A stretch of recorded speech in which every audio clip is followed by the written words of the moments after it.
Ready. Okay, ladies and gentlemen, can I just say we have already started this meeting, but we have not done any presentations. We have some technical problems with the camera. We have had 2 apologies. Councillor William.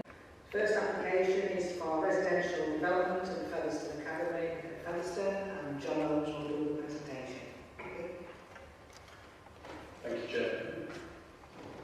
Members have been asked to consider an application for 34 dwellings that will comprise a mix of 3 and 4 bed, semi-detached and terraced dwellings with associated access and landscape. The site is vacant and was previously a junior school as part of a wider complex of public buildings, which includes a swimming pool, gym and high school. The site is unallocated within the adopted local plan and identified as being in an urban area. This shows the site in an aerial photograph, with the site outlined in yellow. You can see to the south of the site, these are the main public buildings that I just talked about earlier.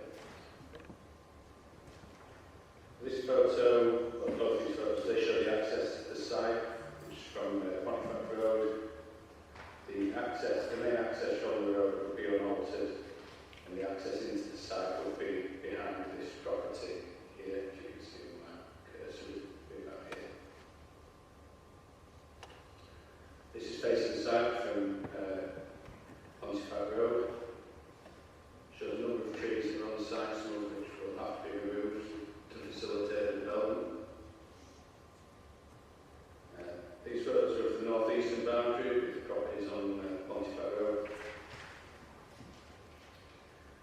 This photo shows the south-east of the site, taken from the gym just to the south of the site. And this shows the access arrangements and also tree retention and replanting that will be undertaken across the site. The layout, see an active frontage created, which is these dwellings along here. These will all front onto the main highway, almost to the front of the site. The existing access will remain in place here, with the new access created here into the site. And there's a number of further accesses for these dwellings here, and also these back of the site here. As I said, there's some trees to be removed. These are shaded with pink and red, and there's some to remain, which is shaded with green. And there's also some new tree planting, which are these green dots, which you can see at the front. And there's also a few down here as well. So this is the house types that will be proposed, and there will be 4 different house types spread throughout the site. Variety of different designs and features. This one gable features at the front. These are the house types that would front onto Wakefield Road, as well as this one. And these show the street scenes that will be created as part of the development. Street scene 2 is the front elevations of properties that are based on Wakefield Road. Street scene 3 is the front elevations of properties that will front onto the new access that will be created.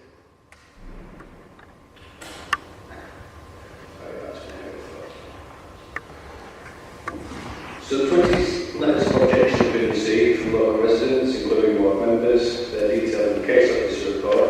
In summary, the objections raise concern regarding traffic and congestion, construction noise and dust, design of dwellings, loss of trees, boundary treatments and floor levels, overdevelopment of the site, drainage and flood risk, potential to develop as green space for residents, affordability of the houses, and the services such as doctor surgeries will be put under further pressure.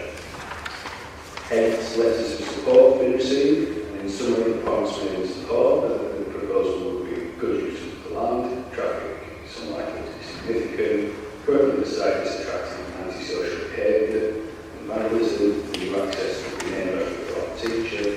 The proposal would have an acceptable visual impacts, affordable housing will form part of the proposal, and that the proposal would provide additional customers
schemes to be submitted to the LPA for approval.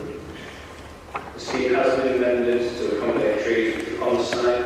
Following this amendment, the Council's Agricultural Officer has raised a number of further questions related to the provision of subs drainage to contribute to the health of the trees and what the biodiversity loss as a result of the development would be. Whilst concerns are noted, it is considered that the development would contribute to the provision of housing within the district, would retain a number of existing mature trees, and would also see the planting of further trees along the frontage, and is concluded to be acceptable in this regard. Council's drainage team, conservation team, spatial policy team, environmental health, land quality team, highways team have been consulted and have no objections subject to conditions. West Yorkshire Archaeology, Yorkshire Water, West Yorkshire Ecology and West Yorkshire Police have also been consulted and say they have no objections subject to conditions. The reasons and justification detailed in the case officer report, it's recommended that subject to inclusion of conditions and a completion of the Section 106 agreement related to affordable housing and payment of commute zone for public open space improvements, the proposal would be acceptable. Conditional approval of the planning commission is therefore recommended. Chair. We have 3 speakers registered, and the first speaker is Councillor Taylor, speaking on behalf of Featherstone Town Council. I wish you remind you, Councillor, that you've got 3 minutes, and then I wish you would get to 30 seconds. Carry on with it.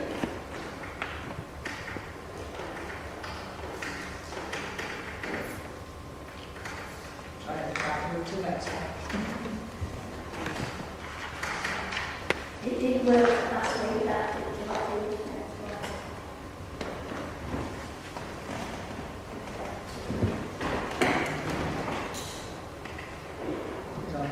Thank you, Chair. I mean, I've come here today to object to this. We don't actually, and I'm speaking on behalf of the Town Council, we don't object to the building on that land. We're all in favour of the building on that land. It's what they're going to build and the access into it that we have great objection to and great reservations. 40-ton trucks and children do not mix, and they've got a lot of 40-ton trucks going to have to go into there, because I don't know if they're aware that under the green area up near the sports centre is buried a sports centre that was burnt down and it was just covered over. So there's a lot of concrete to remove there when they get up there. But we accept, it says acceptable in principle. Well, we accept in principle, but it's easy to have no objections if you don't have to live there and cope with it on a daily basis.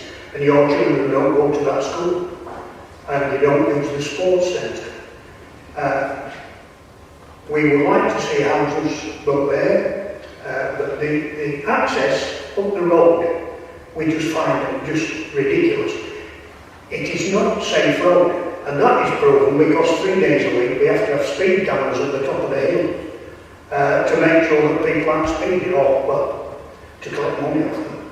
But we, as I say, the access is just unacceptable. We find, and the houses, the 3-storey houses, are not in keeping at all with the streets. It will completely spoil the streets here, but that's the only criticism that we've really got, other than the access. We just, well, we discussed it at the Town Council last night, and the whole of the Town Council said the same thing. And we have to live with it in Featherstone. And as I say, everybody is in agreement with building. It's what they're going to build that is the problem with it. So I think that's all I've really got to say.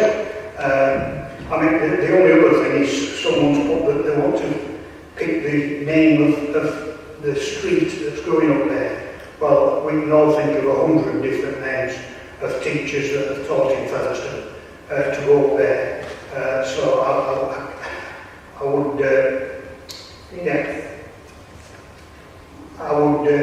dispute whatever the pick. But apart from School Street, I think that's about it. It will cover all the teachers in Featherstone. But that's it, Chair. Thank you very much.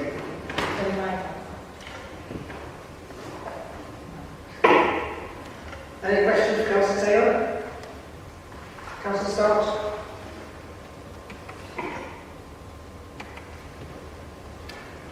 Morning, Councillor Taylor. Where would you prefer the access to be then? If you no objection to the actual properties, numbers of properties going up, but you're talking about the access, where would you prefer the access to be? Well, I'm not a planner or a highways expert, but a separate access for the school children and people who use the sports centre would be a big boom. To both be going into the same, it is a busy access and egress, that road, already, without any 40-ton trucks and without any more cars on it. I use it myself on a daily basis nearly, and especially at school times, the cars going in and out of there and everything is it's a nightmare. And as you say, when it's quiet, you've got cars running up and down Pontefract Road, which causes them to put a traffic camera up at the top of the hill, as I say, and that's on a nearly daily basis.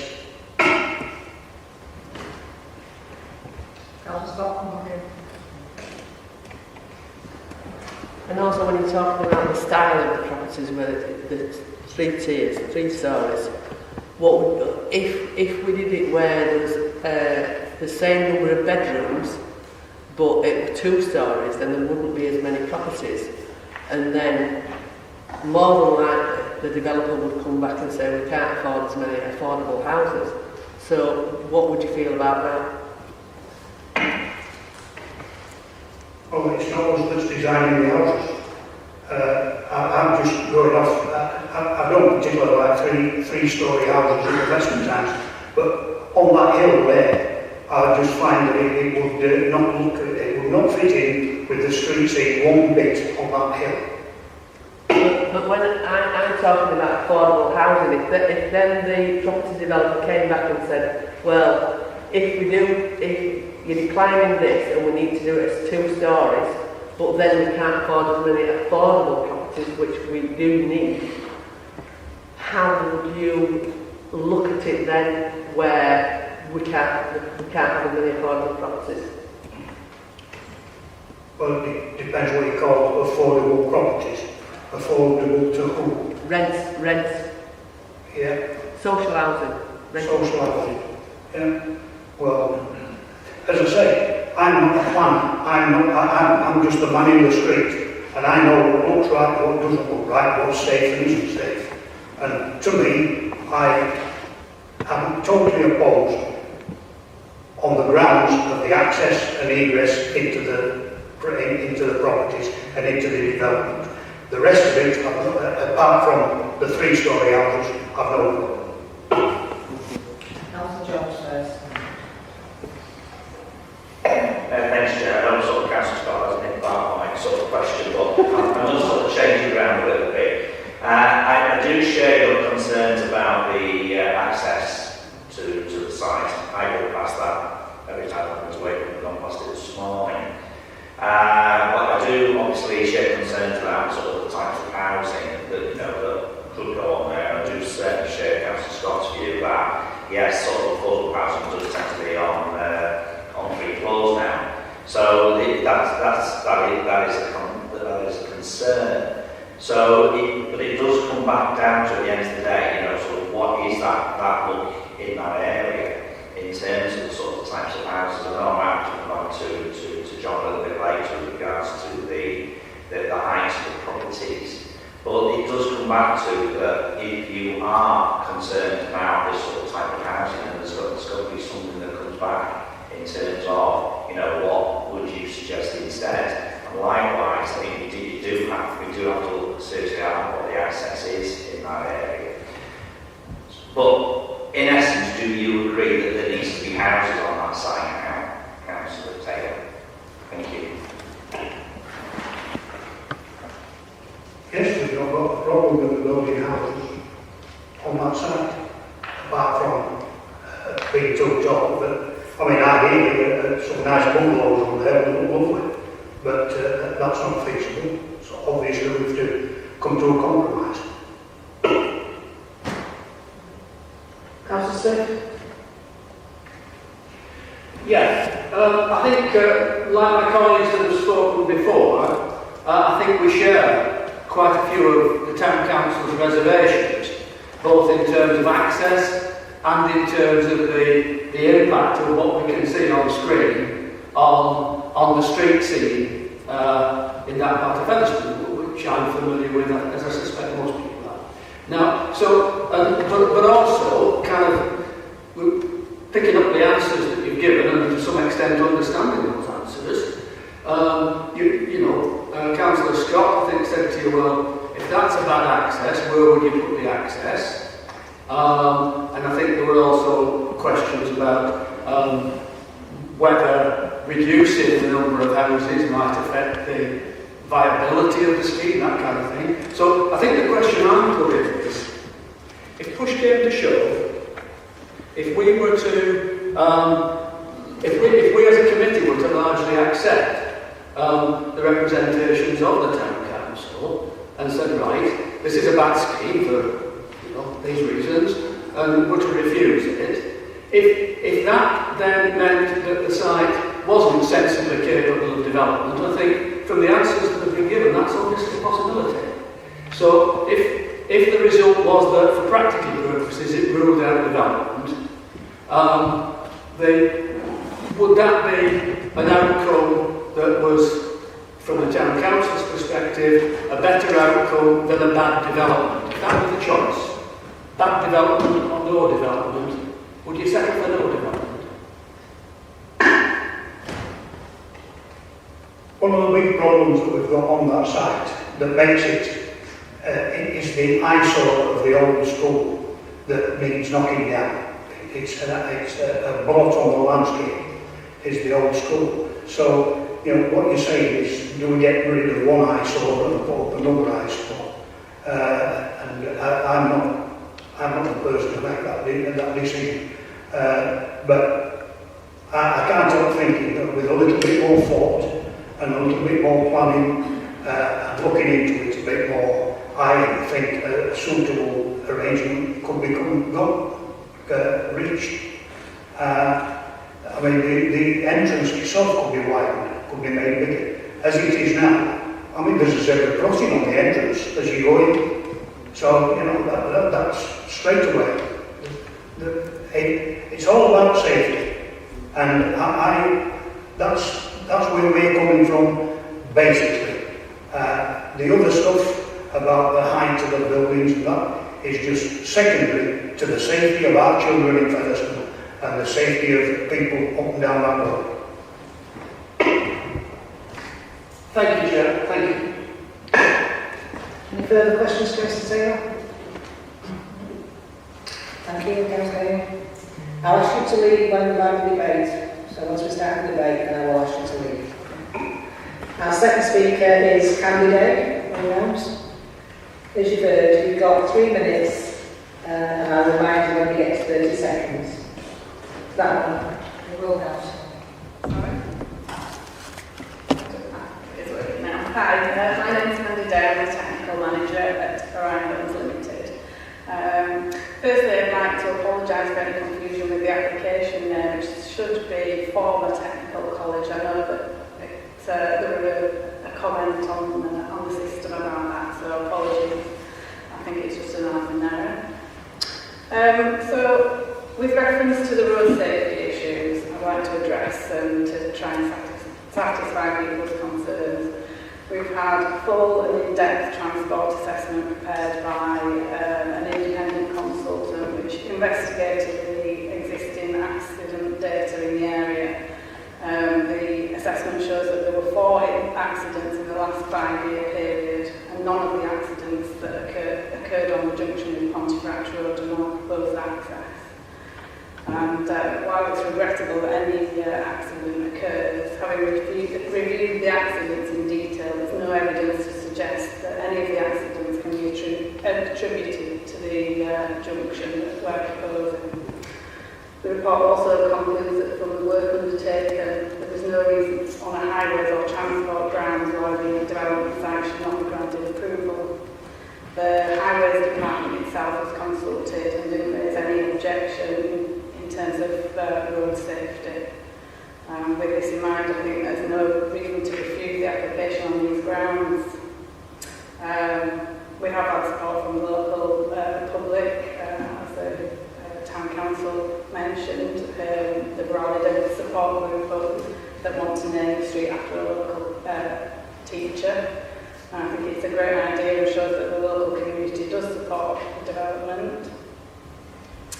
I think finally, in terms of the house types and the story heights, if you look at the street C2 along Pontefract Road, we tried to keep a two-storey element to it to keep it in keeping with what is existing in the area. And we've kept the 2.5 story further back, so they're not actually 3 full stories. We've got house types with rooms in the roof just to try and create extra square footage there. So I'd just like to say that Orion Homes is a local company. We'd be supporting local labour. We'd be redeveloping a brownfield site, removing a dangerous building that's become a target for antisocial behaviour that's only going to get worse. We're removing asbestos from the building that could pose a threat to anyone that enters the building. We've worked together with the planning officer on this application over the last 12 months to produce a scheme which is recommended for approval. And with all Sorry? Well, I hope the committee agree that the application should be approved. Thank you.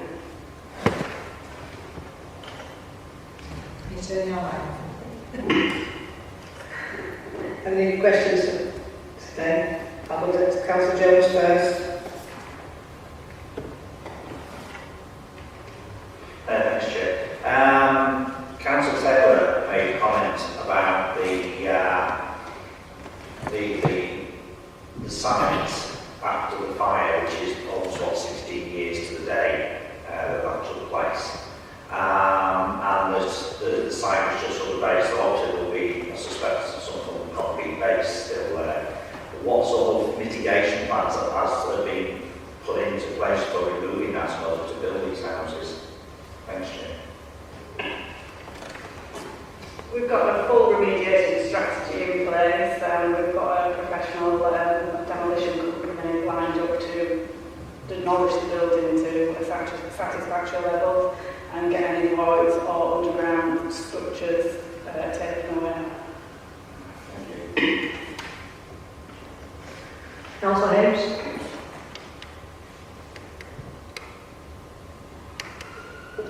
Oh, it's a background question really. You submitted a certificate B on your application form. Do you also have a charge on the registry deed?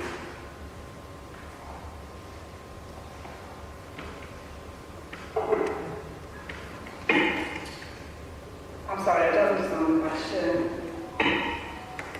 On your application form, when you applied for this application, you submitted a certificate B, which means that you do not own the land, but there's somebody else owns the land and you've consulted with them. I'm just asking if there is also, you've also got a charge on the registry. What I'm getting at is, whether you buy this land or not seems to be dependent on the decision made. Councillor, that is a relevant question. The lady is here about my application that she's put in, but to ask questions on whether they own the land or not doesn't come into it. This isn't a planning matter, because it could be that they get planning under the bylaw, but that's not for this committee to do. Yes. Councillor Scott. Morning. You talked about you've reviewed the accidents in the area in the last few years. But obviously we weren't building 34 houses then, and large troops going in and out every day. If this planning is accepted today, would you be agreeable to a condition going in to say that large vehicles cannot go in half an hour at each side of school time? So 8:30 or 9:30 and then 2:30 or 3:30. Would you agree to that? I think if the planning application depended on it, I don't think that would be a problem.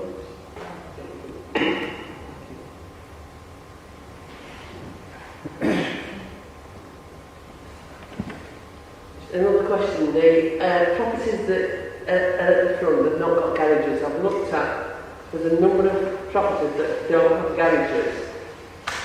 Is it Padstow that doesn't have garages? Yeah, Padstow doesn't have garages, and Preston doesn't seem to have garages.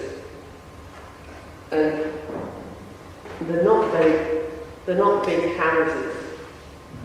And the Padstow, is it those that you're having as affordable properties? Yes. So there's no garages to them. And this might be for the opposite, but how many cars then have we got to be able to put on the front, the driveways? Is there room for cars? I think if you look at the properties on the frontage, the parkings to the rear, they both have 2 parking spaces available for each property, which is to Wakefield's standard parking provision.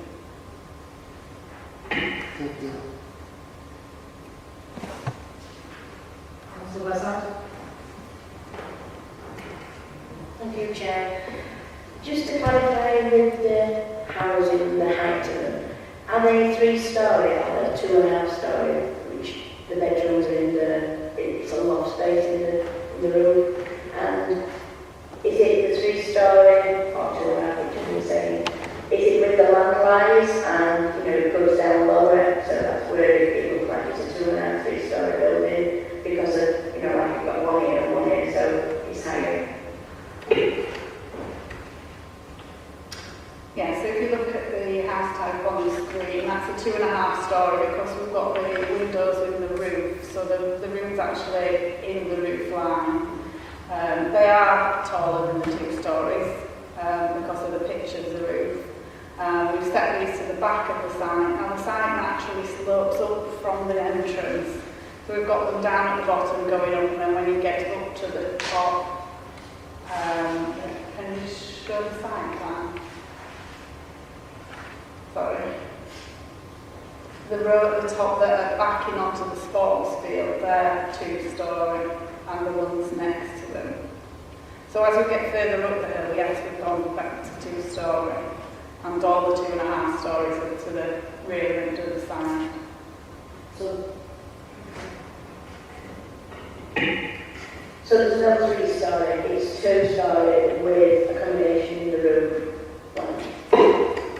That's right, yeah. Councillor? Thank you, Chair. Mr. You must be aware that there is a concrete exchange development down the road. So I'm just wondering whether you have come up with any mitigation measures with the other developer during your development to ease the traffic congestion.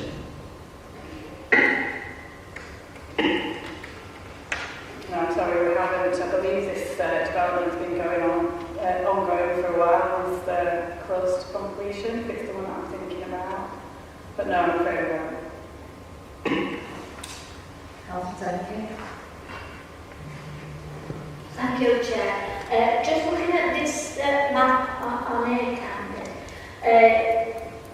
where you come up the road to get into the school and the sports centre, right? Yeah. There's the bungalow on the right-hand side.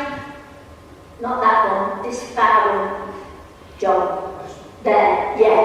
That. So there's a gate what goes into the school. So these houses then, are they going to be built straight opposite there? Have I got that right from that plan.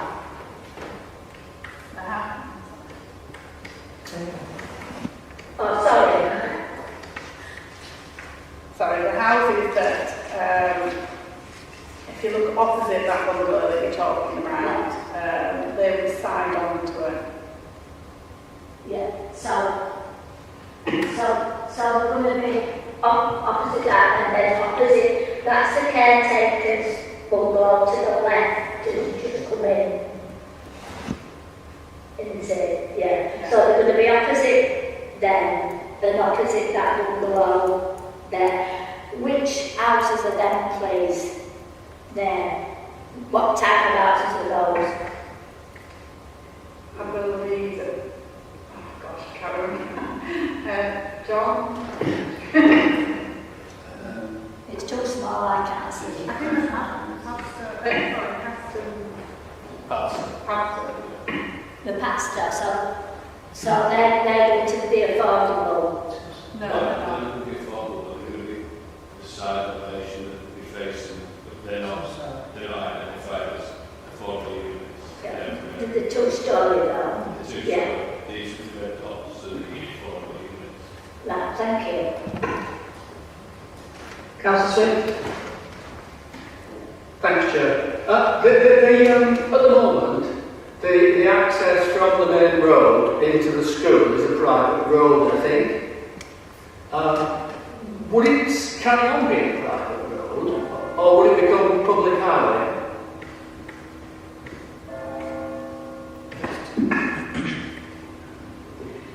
yeah, under our highways improvements, we're trying to get the entrance and the road beyond our access into public ownership. So we're going to apply for a section 38 on there once if the application is determined approved, then that's how we'll go forward. So it will no longer remain private.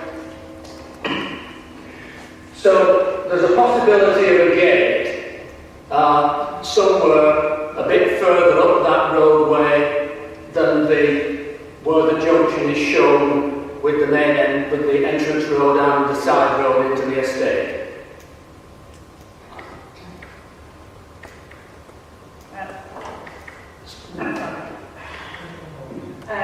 Yeah, that would have to be up to the college. Yeah, if they wanted to, then yeah, that would still be private. Just trying to turn Councillor Ames' question into one that's acceptable.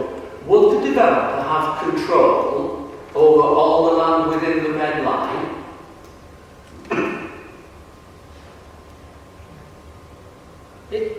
Chair, if the speaker doesn't know the answer to that, I'll ask. Yeah, I've just turned it on. If the speaker's unable to answer that, I'll ask John that question later. Right. In terms of the appearance of the development, a couple of bits I'm not too clear on. Is it the front or the back of the houses that would be facing the main road?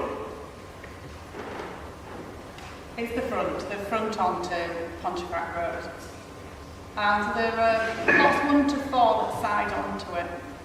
If we look at street scene 2. So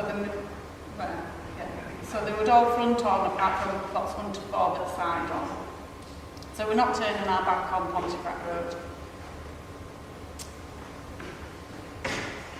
So on the little estate road, you've got backs facing front, have you? An element of it, yes. So you would come in and you would have 4 houses to the left facing you. You would have everything to the right facing you onto the street scene, and then the 6 that face Pontefract Road would back onto the access road. In answer to your other question with regards to ownership, if the application was determined to prove then yes, we would own everything in the red line. Thank you, Chair. Councillor King? Thank you, Chair. Just reading the notes, Candy, it says the layout of the site is such that a pedestrian link to Pontefract Road is not provided.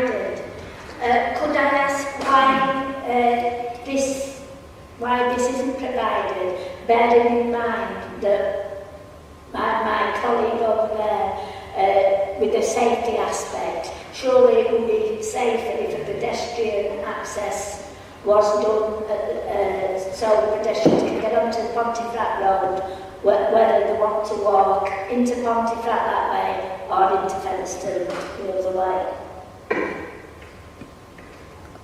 We've looked at the design. People can access Pontefract Road by the entrance to the site and leaving through the existing entrance to Pontefract Road.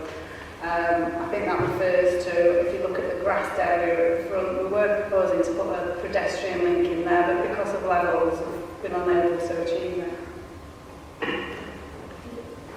Councillor Thank you, Chair. Can I just ask, I haven't seen it in the paperwork, but that's not to say it isn't. Is there any EV points on any of the houses? Or any solar panels or anything? So on this development, we have to we're going to provide 10% renewables on here. So we're having solar panels on here, and I believe it's a condition, one of the draft conditions, that we have charging points for everyone. Councillor Jones? Thank you, Chair. This may well be a question for highways and the liaison on this, but has there been any consideration for re-engineering that junction? Because it is quite a wide road. Cars are coming downhill, obviously the direction first. So has there been any consideration for the re-engineering of the junction? Thanks, Chair. There's been lots of discussion with the Highways Department. We have amended our plans. I think the question ought to be for Highways, really, because it is an existing entrance. I think we've had to deal more with the proposed access, so I think it's the Highways. Any further questions? Councillor Scott? Thank you. Councillor Swift mentioned the road and the possibility of it staying as a private road. Are the roads on the estate going to be as an adoptable standard, guaranteed, throughout, even though coming through the private road? So if you look at the main access into our site, from the entrance from the existing access right up to the top of the site will be adopted. We've got 3 private drives coming off there and parking areas. Private drives and parking areas won't be adopted, but this is standard practice. So the main access road will, yes.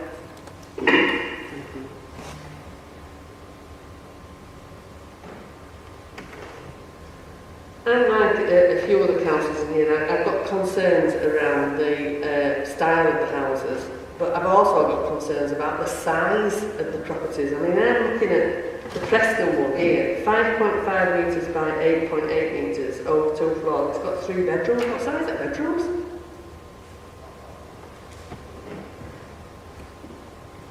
For me, 3 bedrooms in 8.8 metres, you won't be able to swing a cat in at least one of them. So I've got concerns that you're selling properties as 3 bedrooms and one of them is actually a box room. I have got concerns about the size of properties in this development.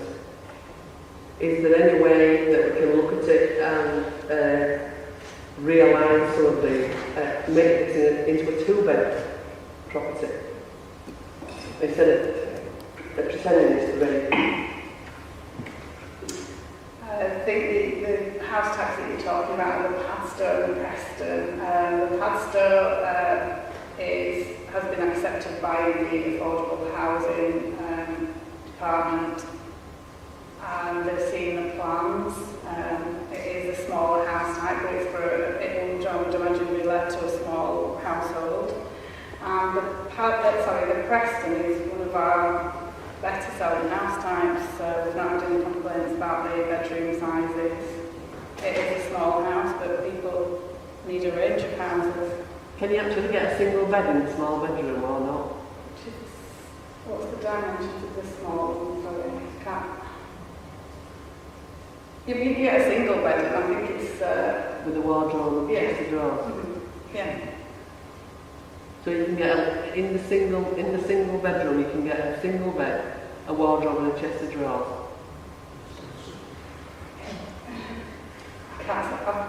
Sorry, John, do we have the dimensions on this plan? No, specific dimensions. Probably about 2 by 3 years. You probably would fit a single bed. So you might get a single bed in but nothing else. To me that's not a bedroom, it's a box room. Single bed is a bed. I know we class it as a bedroom, but is it actually a bedroom? I just get annoyed with the size of the properties that we are allowing to be built. When I look at this, because I live in an old church house and my bedroom is 5 metres by 5 metres. So I look at this and you've got 3 bedrooms in 5 metres by 8.8 metres. I don't know how you've done it. I don't think you can find many 5 metre by 5 metre bedrooms, though, to be honest. This is quite a standard size for a 3-bedroom house.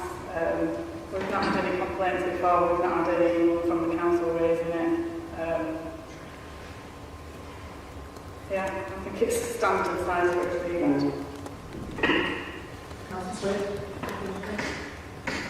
Whoops. I know we were having trouble about whether you could get this bit of furniture in and that and the other and still some you can't. But one of the kind of quite serious points that does stem from the small size of certain bedrooms comes at the point in when you start having negotiations with a social housing provider about whether they're acceptable for transfer. And it's not uncommon for social housing providers to treat what the developer says is a 3-bed house, and the social housing people say, well, on our standards that's only 2. So the point that Councillor Scott made about whether or not the smallest bedroom should be treated as a bedroom, it does often have quite a bit of significance. Councillor? Thank you, Chair. Could you just tell me, earlier on we were talking about times lorries going in and things like that, and you said that you would be willing to do it around the school times, that no lorries could go in, but in the condition 12 it says, about demolition and engineering things, 7:30 till 6 o'clock. So would we have to alter that condition for you to be able to go by saying you can't go in from 8:30 till 9 o'clock or whatever times the school is? Yeah, that's councillors, that's the committee's decision on what we want as an issue. I'm just making sure that she will abide by what we're saying in these conditions. Yeah. It's what condition we made like today. Yeah. Conditions 12 and 14 that I'm looking at. Thank you. Councillor? I've just got a question in regards to the bedrooms again. Sorry to raise it again. I'm perhaps the youngest person in this room, and with being a house buyer newly, I understand the scenario of smaller rooms, and I actually have purchased a house with a room of this size. Is the purpose of these rooms, is it for sort of the younger children, to put smaller beds in there, cots in there, etc. And I'm not sure if you're going to be providing this, but will there be built-in furniture on sort of the outside of the room?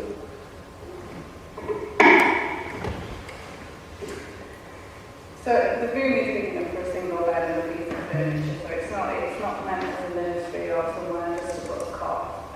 So the idea is a single bedroom. The house is a 5-person house, so you get 2 double bedrooms and a single. We do offer fitted furniture, should you want it. Thank you. Any further questions? No? Then we will go to our next speaker, who is Councillor Kenneth King, and he will take it from there now. Lady, 3 minutes up. Thank you, Chair. I'd like to speak today, and first of all, I'd just like to say that I'm not against the development at all. It is the safety aspect from where I'm coming from. As we saw on the plans there, yeah, going into the site, it is a very wide road, but then it actually narrows. We have got a zebra crossing, which actually comes from the bungalow that I did state when I asked the question, over to the pathway on the other side where the children go through the gate to get to school. I use this site on a regular basis because I go to the sports centre and I also go to the swimming pool. It's a very well used site, but when you're coming in and out to get to the sports complex, the school and the swimming pool, it's a very tight bend, and there's many a time that me personally, I've had to slam my brakes on for cars, and not only cars, but we have the school bus coming up, we have coaches taking the children from other schools from all over the district for swimming lessons. That has to come up. They park on the other side then, away from the entrance, but naturally they've got to go through it. It's not only the school children's safety that I'm concerned about, but it's people actually using the gym facilities and the swimming facilities, and that goes on from 7:30 in the morning up to 10 o'clock at night. I'm also concerned about the amount of trees that we might lose on there. There's some lovely, well-established trees. There's plenty of greenery. I do know that, yes, something that school does need knocking down. We do need something on there. Yeah, houses is fine. I am too concerned about the height of the houses because it's not a flat surface. There's quite a bit of incline on the land, and I'm not quite sure that how that's going to work when those houses were pointed out to me, because that is near the junction as well, and where they're going through that gate where it narrows, and I'm concerned about sidelines. That's all I've got to say, Chair. Thank you. Any questions, Councillor King? No? Any questions to the officers? Councillor Scott? Yeah, I looked at the affordable housing. Can you explain it to me, please? Because I don't know if it's me, but I don't fully understand how many affordable houses we'll have because of this vacant building credit. Yeah, so the policy, adopted policy is that you get 30% affordable units unless there's other reason why not, such as viability, this appraisal. But in this case, there's also a national policy which says that you can have a vacant building credit applied. So if you're demolishing a building, you can essentially, that will contribute to a reduction in the calculation for affordable housing. So in this case, instead of having 10 affordable houses, which would be 30%, there'll be 6. And they're highlighted here on this plan. There's these 6 red dots. These are the 6 affordable housing units that will be provided.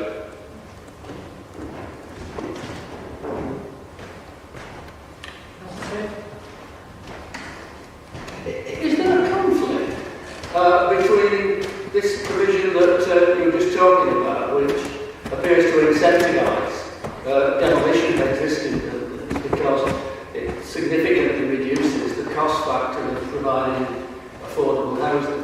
Is there a conflict between that and the decarbonisation agenda, which seeks to retain and reuse existing buildings? Potentially, yeah. It's not really something that is sort of really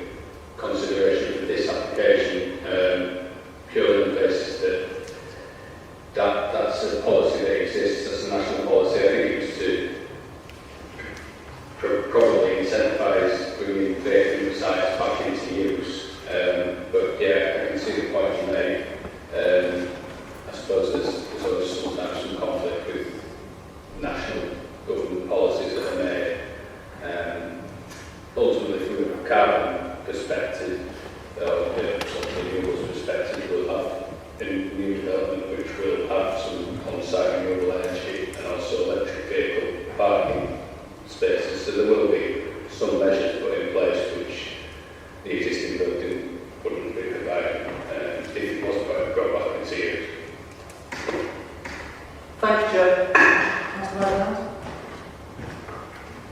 Thank you, John. John, is there any other access into that development besides the one that we've just been talking about? No, there's no other access, certainly not other vehicular access, and obviously that's the main access point down here, which they're intending to utilise and turn into an adoptable standard access, which will be adopted and run all the way up here, where the cursor is now at the top. Thank you. Further questions? Councillor Haynes? The old education establishment, St Thomas's, catered for 400 children. When it ceased being an education establishment, are you satisfied that within Featherstone boundaries those places have been found? Or should the land be retained for future educational use? Yeah, Chase up with our estates team. They've confirmed that they have to get Secretary of State approval to sort of decommission a school, essentially. They have that. They got that in 2015. At the time that they got that, the school's been shut for about 2 years. So the school's been closed close to 10 years now. So essentially, Wakefield District has a duty to provide education to all pupils of education age. They don't have a duty to provide it anywhere other than within the district, but generally speaking, they will always accompany people as best they can to the local schools to give people 3 options to pick the 3 different schools that they want to get the kids into. Generally speaking, they will manage to provide education for those 3 options. So essentially, the last pupils that have been there would have left close to 10 years ago now. So I would say that it's a matter that's sort of been resolved, certainly by the time this application has been submitted. Councillor Jones? Thanks, Chair. It's just a couple of things. I know obviously issues have been made about the height of these properties, but I'm right in thinking, I said that if you actually take that one right along, there are some properties that are on that side which are quite high anyway, aren't they? So that I don't think is an issue. My only concern really is the junction, the access point to Dritton. Is there potential for it being re-engineered to ensure that it is safer over the long term? Because obviously we know that there's not as many properties when I know there's been down Collier's Court, and obviously there was a junction of, completely re-engineered there. But is there in this one, given I know obviously the speed cameras on a few times a week, you do have to be mindful of that, but at other times people do tend to know when they're there. So there is and traffic therefore does speed quite quickly. You can soon get up to speed quite up on that road. So I would feel certainly more happy with this application if there was consideration for re-engineering that junction. Thanks, Chair. Right, over to you. Yeah, so as Candy said, there's a transport assessment has been submitted with the application. In terms of the traffic generation of the proposed development, from a Hungary's perspective, we didn't think that it was significant enough to require more detailed assessment or redesign of the junction. It is reusing existing access to the site. There was a former use on the site, so the impact of the proposals is effectively less than what the impact would be of the previous generation of the site. So from that point, we didn't consider that redesign of the junction in capacity terms was required. Thank you. Councillor Scott? Thank you. I've got some concerns as Councillor Jones around the road, but I've also got concerns the road being adopted, and will it actually be adopted? And then my third concern is the size of the properties. Is it just Wakefield Council who have a policy where the rules can be so small, or is it legislation across the country where rules can be built, bedrooms can be built so small, or is it Wakefield Council? Well, you can have a local policy that relates to room sizes. We don't have a specific policy at this council. There is national guidance about room sizes and also the size of how much floor space there should be for a one-bedroom property, two-bedroom, three-bedroom, four-bedroom, so on.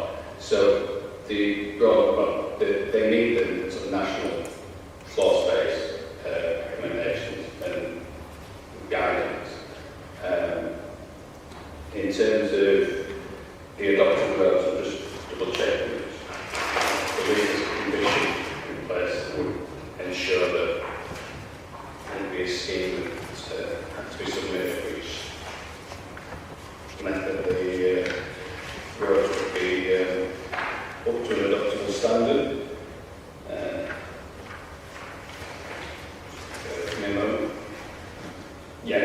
Condition 25 basically sets out the scheme detail internal roads to submit to the LPA, and it sets out all the things that you would need to submit as part of a section 38 agreement, or 278 agreement.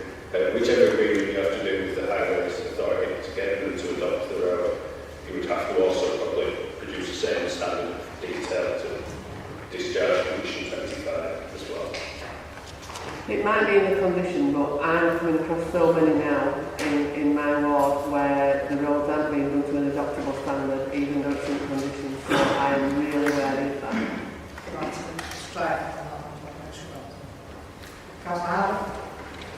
Thank you, Chair. Some objections raised very clearly that the proposal would be an overdevelopment of the site. So could you clarify in terms of air quality and also carbon emission that this is not an overdevelopment? In terms of air quality, obviously the end development will have some impact on the air quality of the district as a whole, and that's one of the reasons why we recommend electric vehicle parking spaces we provide, because that will have a small scale overall impact on the district. I suppose the existing use would have an impact on air quality with people coming and going in vehicles to drop children off when it was in use at school. And I think that from a carbon emissions point of view, the buildings will be of a better standard in terms of providing some renewable energy generation, should have a small scale impact in that respect as well. The site isn't in an air quality management area, so it's not in an area where it's identified as being in exceedance of levels of certain particles or toxins, etc. So it's not in an area where we would insist upon an air quality management assessment being undertaken. And as I said in the report just now, it's considered that there are some small scale benefits in terms of air quality in the district as a whole, provided by those small measures that have to be undertaken. Councillor Swift, do you want to come back in? Thanks, Chair. Mainly, I think, directed at the highway officer. Really following Councillor Scott's questions, are the designs up to adoptable standard? Yeah, so the layout has been reviewed by the Section 38 team, so there have been amendments to the internal layout of the site, and as John said, the scheme would need to be submitted for agreement with the Section 38 team. That includes up to the junction with Pontefract Road.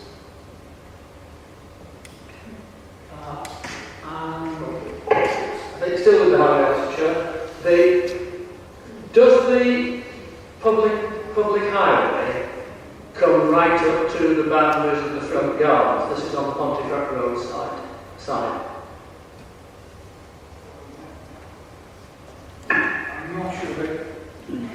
I'm not sure about the extent on Pontefract Road. We did look at the extent of the adoption boundary for the access at the junction. Candy, I'm not sure if you know what the extent of the boundary is. I suspect the back of the existing footway will be the highway boundary on Pontefract Road.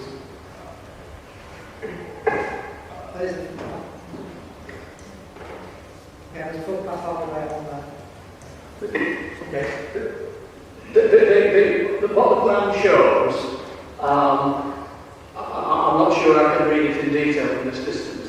What the plan shows is Pontefract Road, and then I think, footpath, is it directly joining the highway or is it behind the grass verge? No. And then I think you've got some more green up to the front garden boundaries, I think. So what I'm getting at is, do the house on the Pontefract Road side, will the house plots directly adjoin the public highway on that side? Yeah, I think they will do. I think on the plan you've got like two lines. So you've got a gap, which is the verge, and then you've got the gap, which is the public footpath. So the red line would be basically part of the public footpath. Right, so above the highway. So the residents would actually have the option of direct pedestrian access, or indeed possibly direct vehicular access onto Pontefract Road. Yeah, the planning conditions detail of boundary treatment would have to be put in place, to all the boundaries. So there would be some sort of boundary treatment in place to that boundary, which essentially may or may not include any sort of pedestrian access, but certainly wouldn't be open pedestrian access for for the general public to use. Is there anything? I mean, in terms of what the occupants could do once they're in, is there anything? Would there be anything to stop them? Putting footpath down. Yeah, there's conditions on the permission which restrict permitted development rights. So basically, they would have to come back into the planning authority if we were to start doing something like that. I'm just going to have a turn. Okay, I can just clear it up. If you could just go to the photograph showing the street scene on Pontefract Road. If you look at the level difference, so there's going to be no opportunity for vehicular access over that way. And we're looking at getting a maintenance company to look after that area so it's well kept, rather than leaving it up to the homeowner.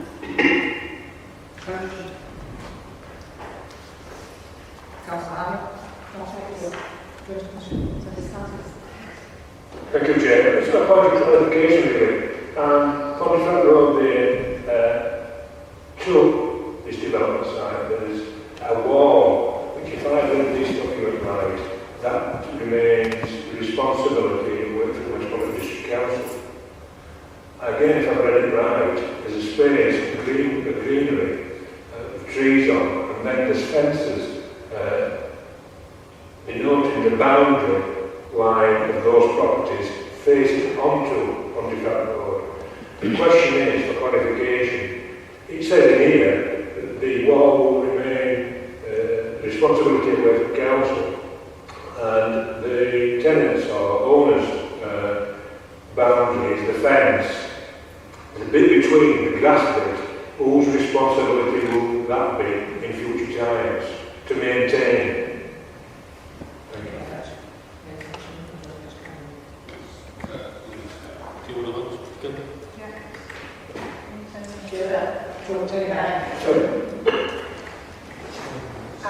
We're looking to put this into a maintenance company, so we would hand over the land to them and it would be maintained by them so that, say, if one homeowner didn't cut the grass, it would take that out of their control.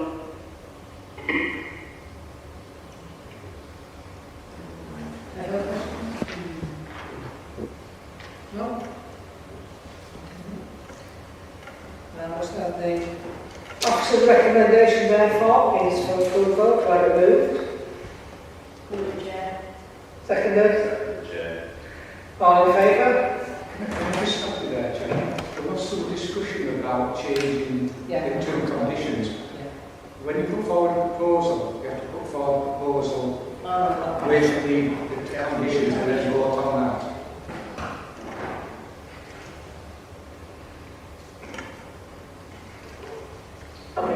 Yeah, I think what conditions 12 and 14 were traffic can come in at 7:30 till 6 o'clock at night, and what we'd like to propose is that the company, if they're coming in at 7:30, but school normally starts around about 8 o'clock when we have the breakfast clubs, whatever clubs they do or whatever. So between 8 o'clock and 9 o'clock. And at the end of the school day, now I know Featherstone's school day ends a little bit early, but I think probably half an hour either side of the end of the school day as well, in order to ensure that there's no traffic movement about at those times. It's before school, but I don't know school starts before 9 o'clock time. So whatever time that school starts, or does its clubs work, it's going early. That's what times I want it to be for, no traffic, especially heavy traffic. Need to liaise with school. So that's before and after school. You know, when it's night. So, in terms of the hours on that condition then, is it worth changing? So you've got condition 12 saying nothing will happen between 7:30 and 6, so it's worth changing that to 9 till and then. I think we're doing I think if the developer negotiates with the school, because I think from my past experience of this sort of work, I think it's important that obviously that sort of, all those sort of negotiations need to be. So whether the conditions worded so that it's in discussions and consultations with the school, say, because obviously that builds in the school holidays. Yes, we did it before, I think so. The conditions have got to meet certain legal tests, one of which is they've got to be precise. That's why you need to be explicit on the actual times. I'm not disagreeing with that, Kevin. It's about making sure that, you know, the school, so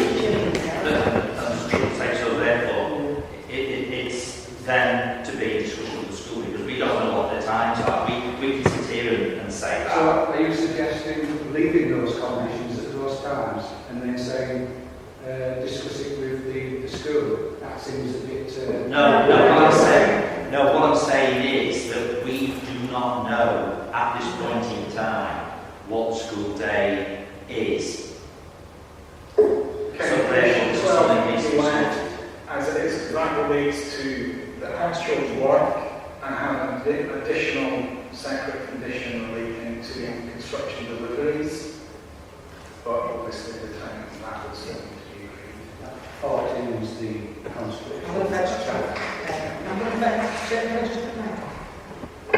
Julia. That's not working. I don't know if you can hear me.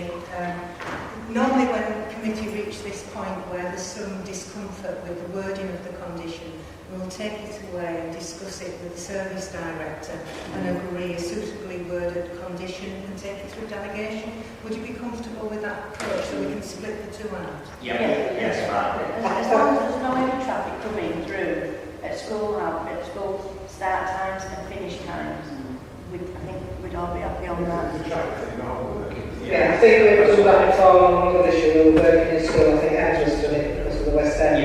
And I think that there was no construction traffic, i.e. heavy goods coming into anywhere on West End while the school started the day and finished.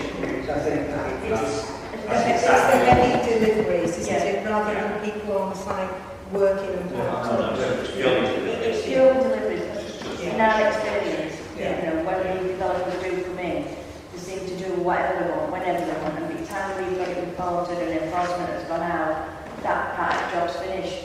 But we don't want that to happen. So we're looking at the management of heavy deliveries to make sure that we're not turning up during conflict times with the school and not waiting or looking. Exactly. So it's a management. It's management of that traffic. It's going to demolish, take stuff out and come back in and things like that. And it doesn't have to be when the school starts and when the school finishes. Okay, thank you. Can I just add, it's not just deliveries, it's about when vehicles are leaving with all the rubble and everything else. Yeah. So it's all heavy goods vehicles. Drop off and remove. So, conscious bodies were taken out or dispatched from the site, and then it's got the hours on there, so it would be a case of working out different hours that would change condition policy. Right, so that proposal's been put forward by Councillor Weather to look at the conditions on 14 for construction traffic in between the opening of the school and the closing of the school. We've got a proposer, we've got a seconder, and now I'll take you vote. So, all in favour?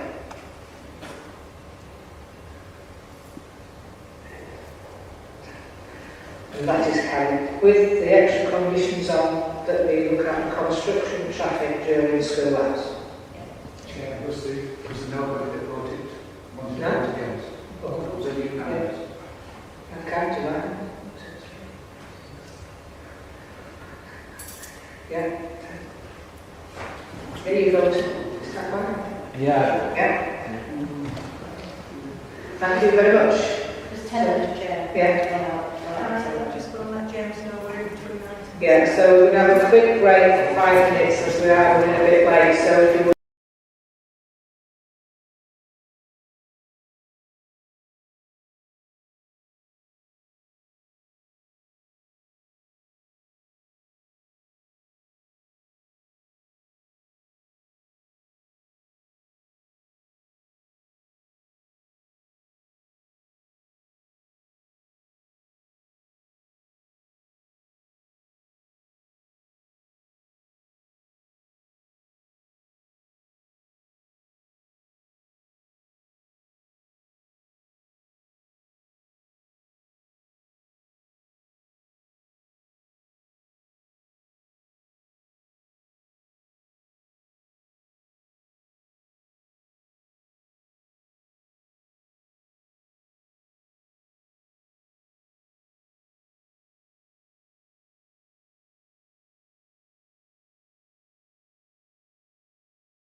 Now we will go on to agenda item 6. Over to you, Jim. Thank you, Chair. So, the member's been asked to consider this application, which is for removal and demolition of waste on offices and replacement with an MOT bay, a car store and external car sales at landmark Colorado Way in Castleford. The site's within a policy objective by employment and skills development opportunities for local residents. The proposal would see part of the land associated with the recently consented development of the site and MOT centre used for car sales. This aerial photo outlines the site in yellow, and there's vacant land to the east here. There's some dwellings to the south and east down here. To the north is a restaurant and some commercial use here. And to the west there's a number of units in commercial use, and there's also this site here which has recently been granted permission, and it's currently implementing that permission for use for this car auction. So this first photo shows the northern boundary of the site. The second photo shows the western boundary. These two photos show the western boundary again, and then also the southern boundary of the site. And these two photos show the site from Colorado Way. This drawing shows the access to the site and the MOT centre, which has been granted permission already. It's this building here. The drawing details that a 2.4 metre high wall would be to the eastern and northern boundaries, and a 2 metre high weld mesh fence to the southern and western boundaries. And the area to be used for car sales is to the southern part of the site. So just to confirm, the wall would be down this boundary along here, and then also across here, and then there would be a weld mesh fence along this boundary, and then also along this boundary here. And then the car sales would be undertaken from these parking bays and this area here would be developed as car sales. This front part of the site would be developed to be the MOT centre that's already got planning permission. Finally, these are the elevations of the building, which is proposed as glazed section faces the Colorado Way main road, and then this front elevation faces into the site.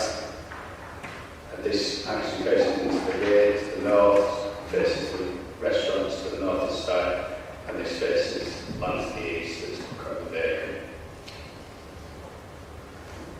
So 20 letters of objection have been received from local residents, the details in the case officer's report. In summary, the objections raised concerns including impacts on immunity of neighbours, noise impacts, odour, overlooking, traffic and congestion, visual impacts, air quality, precedent created, consider creating green space of bare use of the site, and the impact on house prices. 20 letters of support have been received, including from Councillor Wallace, raising a number of points in favour of the proposal, including creation of employment opportunities, consider the development is unlikely to cause issues, will provide services in the locality, communities are close to customers using the site, and regeneration of vacant land would contribute to the local economy. Within SBA 5, there is a key policy objective to provide employment and skills development opportunities for local residents. The proposal will be a mixed-use site which would create employment opportunities and is considered to accord with the allocation in this regard. Relevance and consideration of this application is planning history. A previously approved application was granted consent in March of this year for construction of an MOT centre. As part of the approval in March to submit the plans and identify the southern part of the site as remaining vacant and intended to be developed at a later date. The proposal is for using the southern part for car sales and implementing the MOT centre in accordance with the permission that was granted in March. Other than the construction of a 2.4 metre high wall, rather than a 2 metre high acoustic fence along the eastern boundary. Since the approval in March, the applicant has discharged the relevant conditions, and the works undertaken at the site already are considered to be lawful. In the event of any grant permission, the conditions of the approved scheme, which has been started are recommended to be imposed in this case. As mentioned, the scheme has amended the intended boundary treatments, and the intention is for a wall to the eastern boundary rather than acoustic fence. It's considered this would have an improved impact in terms of noise attenuation, as it would be less likely to degrade over time than the fence would, and it's also higher. The car sales use is not considered to be significant in terms of noise and amenity, enabling occupiers, drainage, plant quality, visual amenity, air quality and access and highway safety. This conclusion is drawn from consultation responses from the Land Quality team, Highways team, the Yorkshire Water and West Yorkshire Police, who raised no objections subject to conditions. The consultation responses provided as part of the application, which was approved in March, have also been taken into account. On the basis of inclusion of the conditions detailed in the case officer report, it's recommended that the Planning Commission be granted for the proposed development. We have 2 speakers registered, and the first speaker is Mr. Deborah. You've got 3 minutes, and I'll remind you when you get to 30 seconds. Okay. Yeah, ready when you are, just switch on. Thank you, my name is Deborah Earle. I have lived on Wakefield Way, Whitting, Colorado Way for 21 years, which is within 50 metres of the property being discussed this morning. First of all, I would like to point out that of the accidents reported on the A639 in the last 5 years, 2 of them have involved vehicles turning right across the traffic. Up to now, this has not happened often due to the nature of the businesses on Colorado Way. But should car sales be approved at this property, turning right against traffic will happen many times throughout the working day, thus increasing the risk of another accident. And although there is a 30-mile-an-hour limit to this road, it is very rarely adhered to. Once cars do start slowing down to turn into the property or just to look at the cars on display, we do predict that there will be more accidents occurring, and we would like to know as residents who will accept responsibility for the potential injuries. The plans that were submitted in April 21 do show a car transporter entering the car park of the property to collect and deliver cars. We find this hard to imagine as the strip of land is very narrow and will be full of parked cars and cars waiting their MOTs. I personally held my International Transport Manager CPC qualification, and I would personally not permit a car transporter to enter that property that I was responsible for the safety of. Please bear in mind that this does join onto an A road, which is often used as an diversion for the M62 with a 30-mile-an-hour limit next to a residential estate.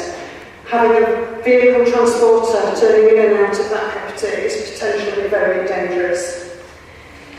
Of the objections cited on the Wakefield Council website, there is a consistent theme of complaints about noise disruption. This is a genuine concern that has not been addressed in full. The baseline noise monitoring was conducted on the 23rd of October 2020, which was slap bang in the middle of a 2-week lockdown implemented by the government for the school holidays. Therefore, this cannot accurately reflect the true effect of the noise that we are already subjected to on a daily basis. Platinum Car Solutions Limited incorporated in 2018, owned by the applicant and due to run this business, has not yet submitted any finances to HMRC since the incorporation. The finances are now overdue by 18 months. How do we know that he can actually afford the expansion of the car sales? If not, we will be left with a derelict building on the main road, supplying the only tourist attraction in the region. It will be an eyesore and potentially there for vandalism. Some people have been unable to put their objections on the website due to their age and inability to use the website.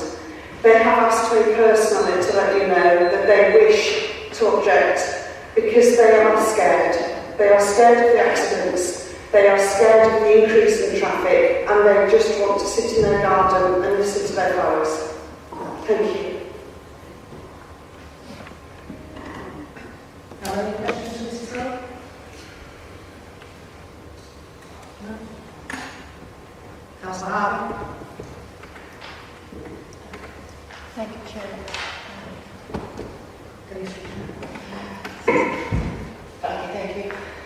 Just wondering whether the work has started already on the site at this stage, are you aware that work has started already on the site? I am hard of hearing, please speak up.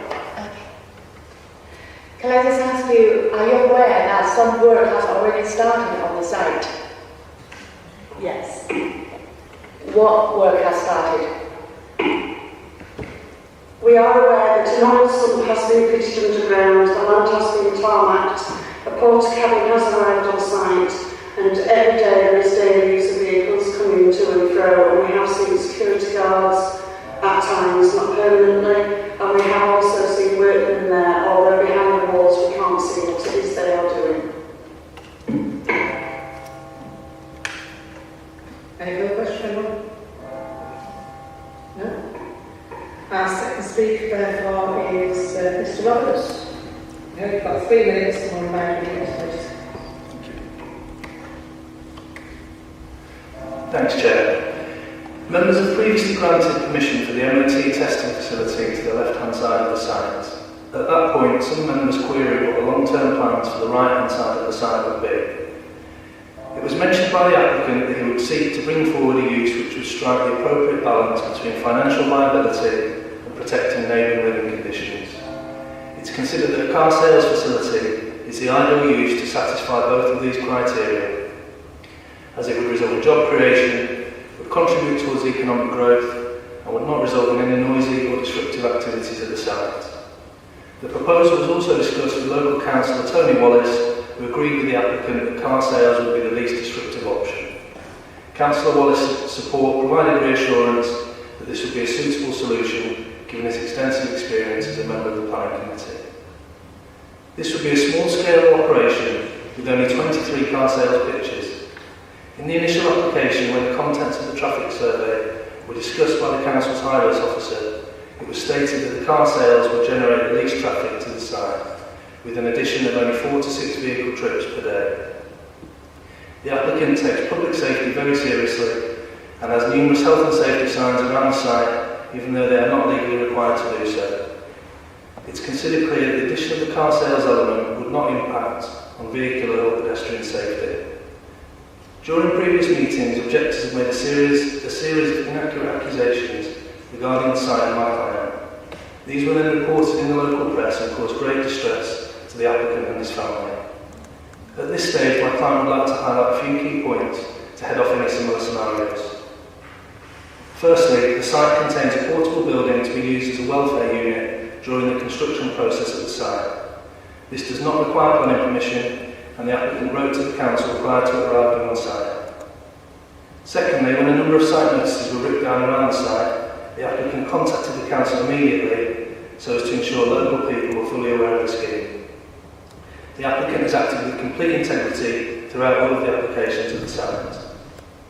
Thirdly, I would like to make it absolutely clear that this proposal is not a stepping stone to a more disruptive use on the right-hand side of the site, such as a car wash. The applicant fully respects the stance taken by members during their previous deliberations in relation to this matter. The applicant is happy to accept all of the suggested conditions which are standard in nature. 30 seconds. Members are respectfully urged to grant permission for the proposal which complies with adopted planning policy and guidance. I'll be more than happy to answer any queries that members may have or to address any issues raised by objectors. Thank you. Any questions, Mr. Roberts? Councillor Roberts? Thank you, Chair. Just on the comment you just made now about car washing, if it does go through planning today and there is new cars on them plots, how will you ballot them and wash them for sale if you're not going to do a car wash there somewhere?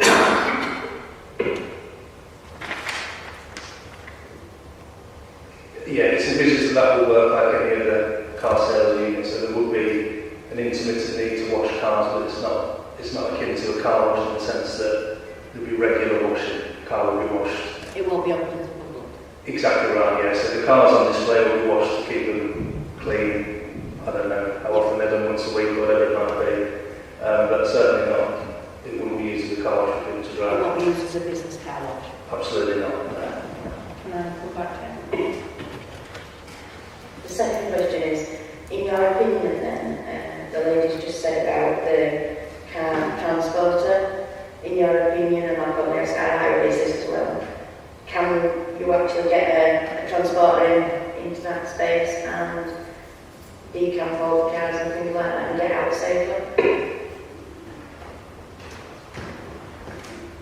On a technical point, I'd have to refer to the highways officer as well on that front, but I think crucially, given the size of the proposed use, you've only got 23 pitches. I can't imagine it's going to be something that's going to require sort of six vehicles arriving at any one time. It might be one or two, so you'd have smaller vehicles that arrive with a vehicle, with a car on the back. That's how I envisage it working.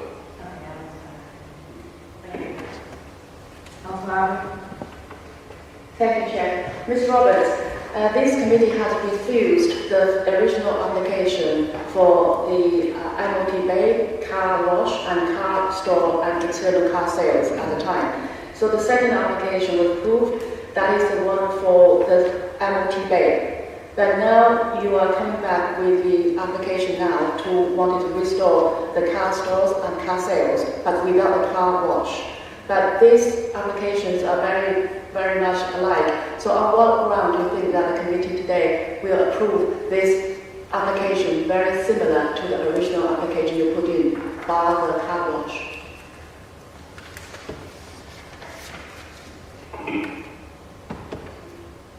Yeah, thank you. I think the key difference between the original application and this current submission is it no longer contains the car wash element. From my understanding of the original meeting, the main concern raised by members was that the car wash to the right-hand side of the site, which was nearest to the residential properties, that was the use that would have caused the most disturbance due to noise, vehicles coming and going, car wash operatives listening to the radio, jet spray and all the rest of it. So that's obviously now been removed, which significantly dilutes those issues. And as I say, we've had no objections from the Council's Environmental Health Officer, who is comfortable that we will be resulting in unacceptable noise and disturbance to local residents. Thank you, Mr. Roberts. But after the original application was rejected, it's because it's likely to cause the problem issues with the traffic leading toward the roundabout. So the area already have, what you have already got is MOT based on the planning application. So I'm just wondering what additional value it would have adding on the car sales, well, to still maintain the traffic flow on the Corrado Way. Yeah, I think I mentioned in my presentation that it was anticipated by the Council's highways officers and in the highway statement that went in with the initial application that the actual car sales element would generate a very small number of vehicle movements per day, because it's not something like a car wash where you've got people constantly flowing in and out of the site. Cars will get delivered and then they'll sit there for a significant period of time. It's also not the type of use at that scale that would generate a high number of visitors on a daily basis. Any further questions? No?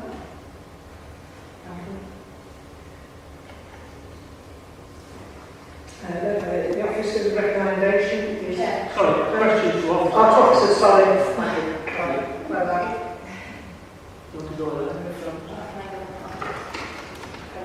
It's to our highways officer about, there's nothing in our conditions that I can see that says that there could be a, 6 or 10 or 12 transporter vehicle to get into that site.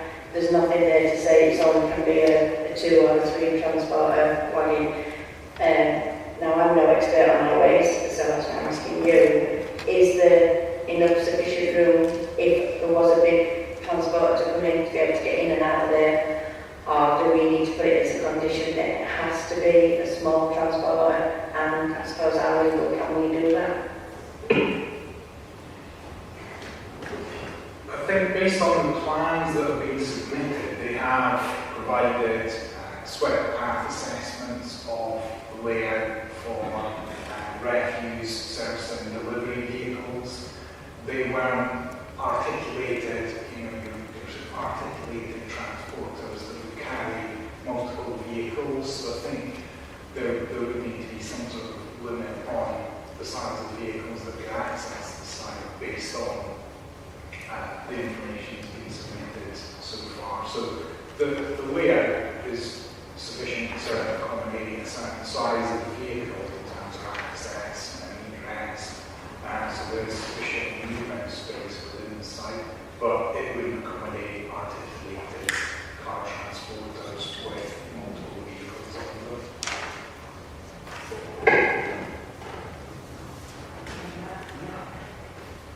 John, can we put that into the condition?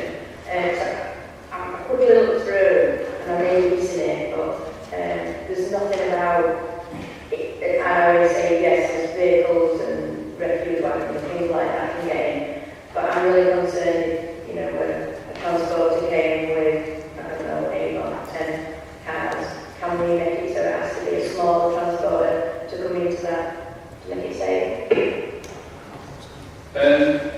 There's a couple of ways you could do it. I think one simple way might be that you could condition how many cars are delivered to the site in any given day or within a time frame. So you could say no more than 2 cars per day are delivered.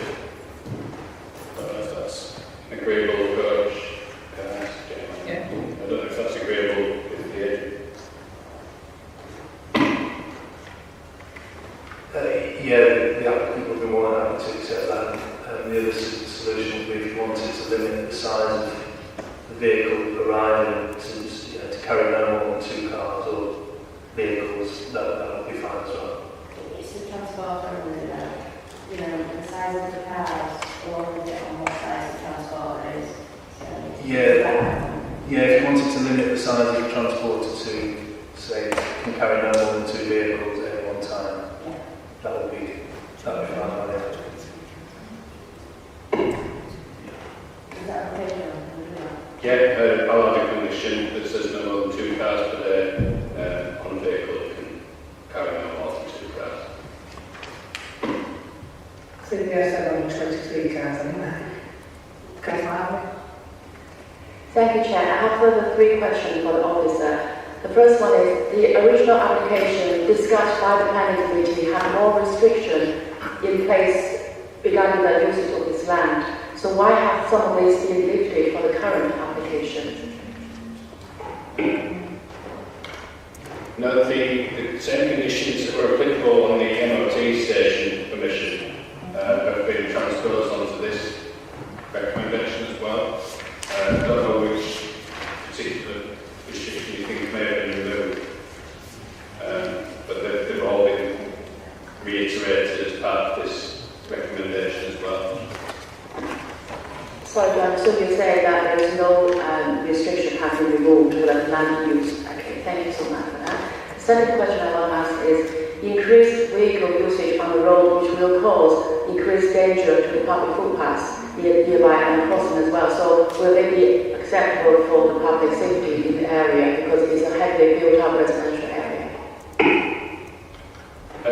Well, that's more of a question for Rob, which he'll be able to answer. Just coming back on to your first initial question, there has been a small change as part of this application and also we're going to do as the next item, and that's the change to the boundary treatment along this line here, where they've changed it from the requirement to submit a scheme that showed how it would be acoustic fencing. They've now changed this scheme would now be a 2.4 metre high wall, so they've demonstrated that that's what we're going to do over here. Okay, so that's the only change that's come through, as well as obviously the change of use of that part of the land to car sites as well. Yeah, coming on to your other question, I think it's probably able to answer that. So. Yeah, so I think the addition of the car sales use, if you compare it to the previous application which was recommended for approval, the car wash, that obviously generate significantly more traffic than the current proposal. I think in terms of the impact of additional traffic from the car sales, in terms of peak hour movements, it's stated that it's relatively small amount of traffic in peak periods. It's generally outside of the sort of network peak periods or at weekends when we expect the biggest increases in traffic from those car sales use. So from a highest perspective, we don't think that has a significant impact in terms of the addition of those use.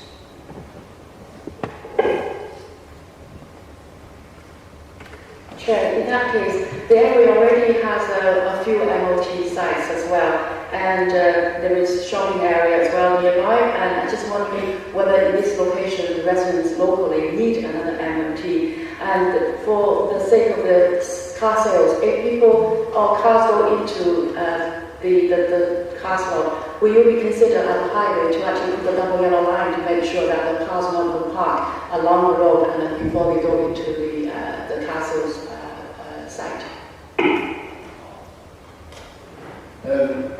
Just to be clear, they've already got permission for this MOT centre, so they can already implement it.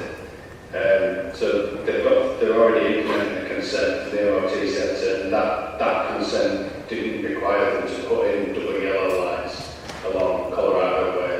So I think we struggle from this perspective of the Commission meeting the 6 tests.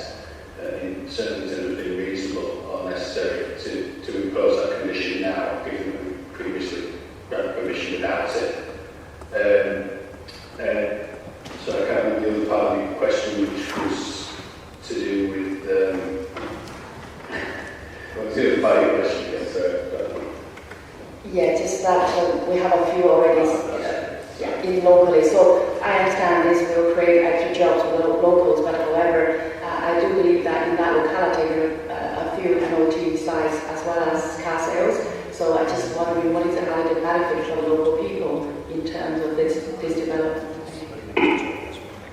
Yeah, all the planning system can take into account when it's determining plan applications is the use of the land, the operation development as proposed, and whether it's acceptable.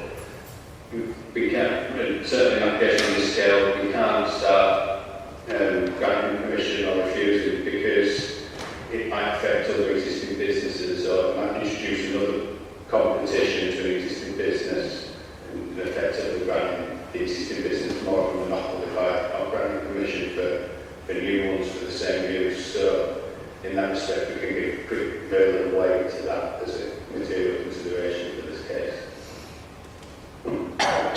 Councillor Swift? Yes, apologies for the number of questions. I think to quite an extent that if we once we get back to doing site inspections, I think an awful lot of our questions have already been answered.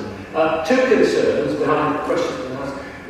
One is that the use doesn't spill out onto the road and impact on the highway, and the other is the external appearance of what it looked to, rather forbidding-looking compound.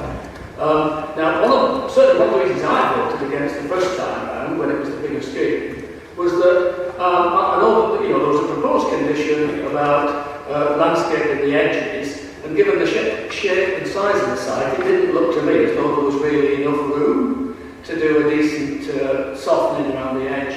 So, just for clarification, the proposal then would involve, an 8-foot, 2.5 metres, was it? The wall? Well, yeah, 2.4 metres. 2.4, right. And that would go right the way, all the way around, or just from Colorado way? To be at the back of the site here, Yeah. from the side all the way, and then along this would be an open world mesh fence, which is quite typical sort of that fencing you see around a car wash. Okay. Then in terms of landscaping, there's a small strip of highway verge along the frontage here, and then the applicant has also accommodated a small section of greenery in here. As you say, it's a tight site. They have incorporated some landscaping, some tree planting. It's about the permission from the MOT centre, and that will be secured by the conditions recommended for this application as well. So, as you come down the side from the MOT at the top, where does the MOT part of it stop? There. Essentially here, really. Right. And then the rest of it, and this is just a turning area. And then you've got parking down here, which would be used predominantly for the car sales use. So, the car parking down at the bottom, or the car parking that's shown, that's also car parking for the MOT as well as car sales. I would imagine it may get used for that as well. It's not considered necessary for us to strictly restrict the to make sure that they don't ever use car parking space for that use as well. But I think it's unlikely that they would need to do a free spots area. They've also got three inside this building, which is to be used for MOT. Thanks, Chair. Any further questions? Councillor Hayes? The open space behind this, is it permanent open space, and is the access off London Street? There's an access into that space there's an access door. So there's two vehicle access doors up front, and then there's this one at the rear. Even though it's called side elevation, it's actually what I would call the rear of the building. And that rear access door goes onto this area here. So they will be able to have vehicles in this part, in part of this part of the site, the other part of it's landscape with trees and plants, etc. So, and then that's adjacent to the restaurant. That's a blank elevation of the restaurant. So and then there'll also be a 2.4 metre high wall around this section as well. What's the present use of that big area? The whole site at the moment is essentially, it's essentially, it had a large building on it at the top part that went out to the boundary, and that was used as offices for Wakefield, who were developing the special policy area down to the south of the site. And then the rest of the site was just this. It's vacant land, it was hard standing as well, so stone and hard court planted down so that people could park in driveway and just store things in the compound. But since they've ceased use of it, they've sold the site, and like I said, we've got permission for the MOT centre, and then now this application is in before the committee. It would have a public space, Councillor Hayes. That was the waste. Yeah. That was their building on that was used for their staff as well as the officers. So it would have an open space. Is that land likely to be developed later? Well, that site's pretty small. I don't mean that way, I mean... Oh, I mean, it's the right side.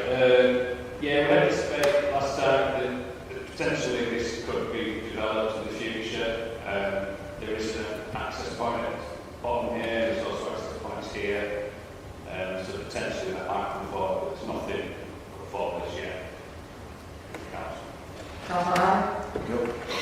Finally, John, just want to know whether you could confirm either way whether the work has started already without the application being granted. Thank you. Yes, construction works have started on site. They've commenced prior to permission being granted initially, but they've since sort of regularised those works by gaining the retrospective consent and also discharging the conditions of that consent. So the works undertaken now outside basically benefit from having planning permission. Sorry, just I understand is the work has started without today's application being granted. Is that correct? Yeah, because they've already got permission for the MOT. Yeah, of course, for the other side I understand, but for the new, application for the site of the sales of cars. Some of the works for the MOT centre incorporate the whole of the site in terms of where they're installing the drainage attenuation tanks. So they've done those works, which they got permission for, and then basically now start on building the MOT section. If it was successful today, then presumably they would continue with the works on the car sales section. But the only works that have been done in the sections for car sales are works that were granted permission as part of the MOT permission that they've already got. If that makes sense. They have already got permission to do the works that they're doing inside because it came under the first application for the MOT centre. So, no, they haven't started, but on what board. It was the drains in the linked building, and that was all permission. Okay. Any further questions? Councillor Smith? Yeah, just on this last point, I must be honest, whether I'm guilty of not having paid attention probably in the past, but I must be honest, I hadn't realised that we'd given a planning permission for the bottom, for the bottom end of the side. It does slightly cramp our style. It wasn't so much that you gave planning permission for the use of this part of the site, but part of the planning permission for the MOT centre was that there was a drainage scheme in place, and the drainage scheme had attenuation tanks down here. So they have dug up part of the site, put the tanks in, and put the land back on top of those tanks. But they've not surfaced it with the tarmac that they would need to do to facilitate this car sales route. So they've done some works down here, but they were works that were part of the permission for the MOT centre.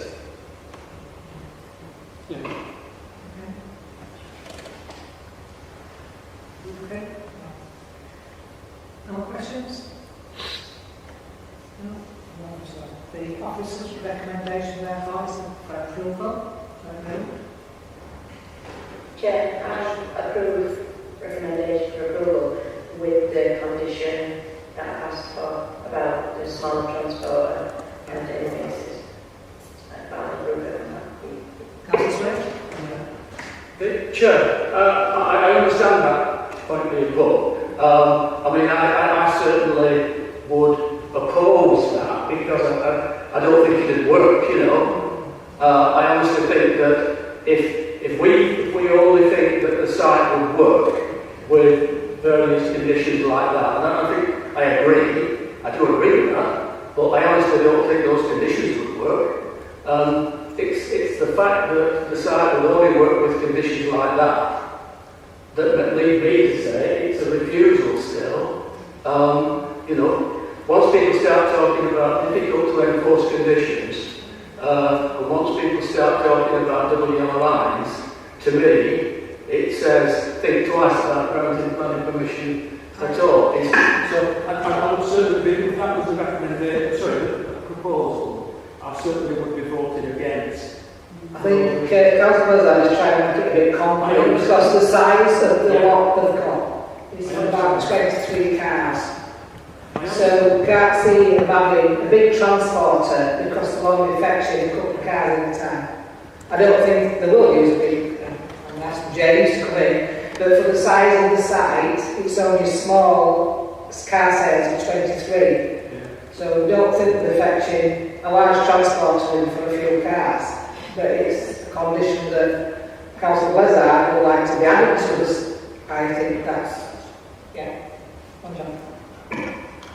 One point as well which I would make is that as a condition it would be pretty specific in that, it would be very specific. It would say no more than 2 cars a day and on a vehicle that can only accommodate no more than 2 cars. So it would be a very enforceable condition. It's pretty concrete and sets out in stone what they're allowed to do in terms of deliveries of cars to sell.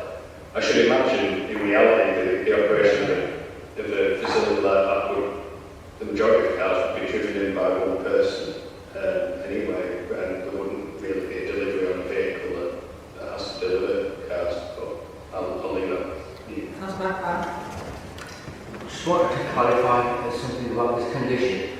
Would that be 2 cars on one vehicle in one day? Can they only deliver 2 cars, or can they deliver more than 2 cars a day? No, that's how much it would restrict the use. So they could deliver more than 2 cars? They could deliver more. I would be wholly against that. I don't see a point as a planning committee why we should limit their business. The whole point of a large transporter coming, the whole primary reasoning behind it was road safety and that getting in and out.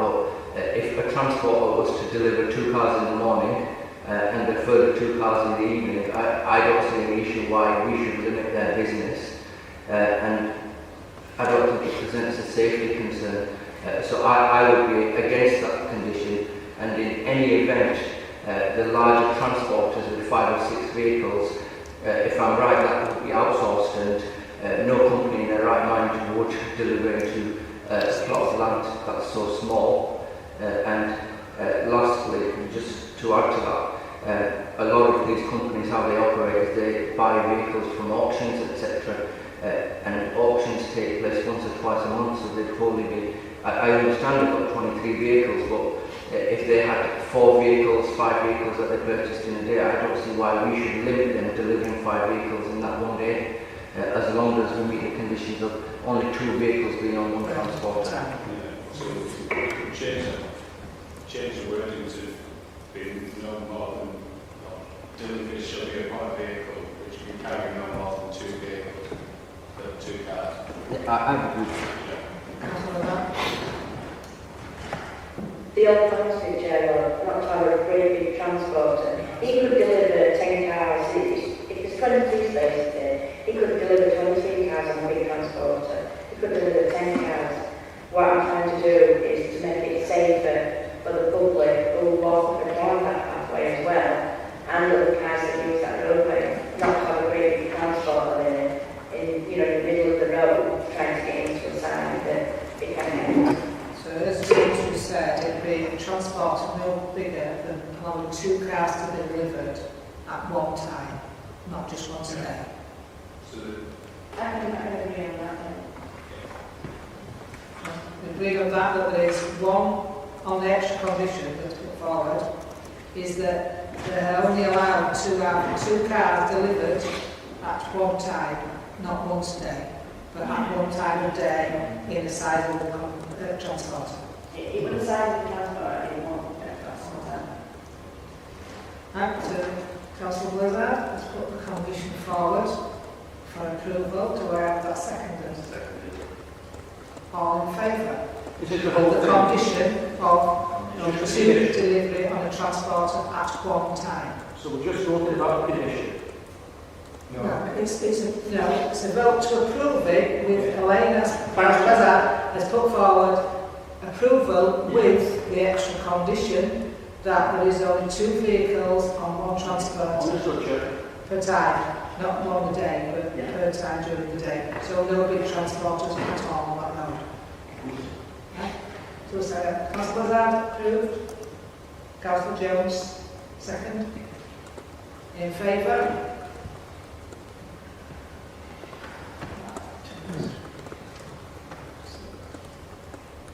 Against? An abstention.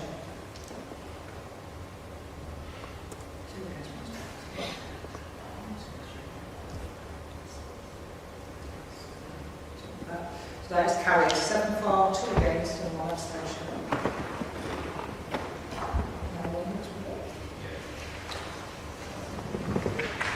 Yeah, we're going straight forward on this one, because this is happening as well. So this is item 6.3, and it's John. Thanks, Chair. That's one from me today. So this is the same site again. I won't go through the full speech, but it's basically to vary condition 11 of the planning permission which granted consent for the LRT centre. Condition 11 is essentially the boundary treatments of the site. So condition 11 said that they have to submit a scheme to us and we have to agree whether we have to discharge that scheme and we have to agree the scheme with them. This proposal, this application is to vary that condition to be more specific and to simply say it will be a 2.4 metre high wall along this element, along this boundary and this boundary, and a 2 metre well mesh fence along this boundary and this boundary. Well, in permission we've just granted on those previous items, essentially granted planning permission for them to do that for using the site for car sales and also as an MOT centre. So essentially we would be regularising something that we've also already given permission for. So I don't see the need in going through masses of specifics, but I'll just give you a brief summary. 5 votes of objection have been received for the detailed in case officer's report. The objections concerns were about impacts on amenity, noise, pest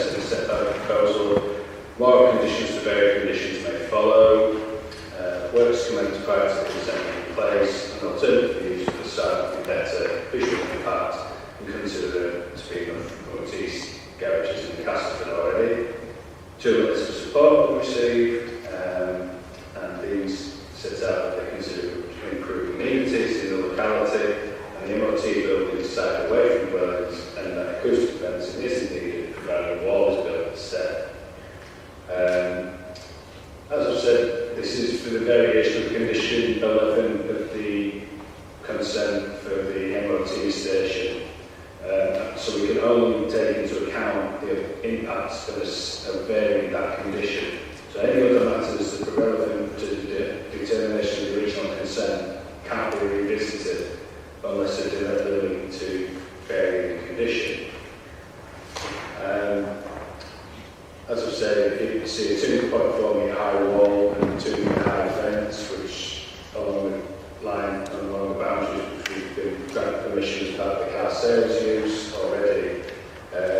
It's considered that proposed boundary treatments will be acceptable in terms of the impact on amenity and also visual amenity.